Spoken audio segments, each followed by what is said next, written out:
سؤال وصلني يقول لك هل ممكن تتزوج واحدة من اليمن؟ يا حبيبي إذا تزوجت واحدة من اليمن معناته أنت وصلت أعلى مراحل الشرف، معناته أمك دعت لك وهي تصلي الفجر، معناته أنت أشرف من الشرف نفسه. شو فيهم؟ الجمال، الدلال، كل شيء فيهم، كل شيء فيهم بنات اليمن. يلا دوروا لي واحدة يمنية إن شاء الله ما تسمع أم العيال. كثرة الكومنتات تعال نزوجك كان نزوجك، والله أنا ودي زي ما أقول لكم أتزوج، لكن أبي بنت الناس تعيش في رفاهية وتعيش بسلام. فأنا ما أقدر أتزوج إلين أتوظف وظيفة تكون خلاص مأمنة حياتي ومأمنة حياة البنت، بنت الناس.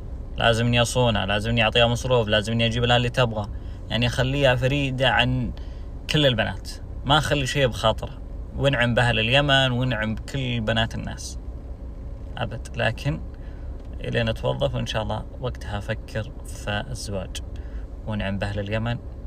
على مسيري على مسيري يلا بسم الله الرحمن. يلا السلام عليكم، لا تنسون تجون تسوي الاشتراك في البرنامج الأصفراني. السلام عليكم.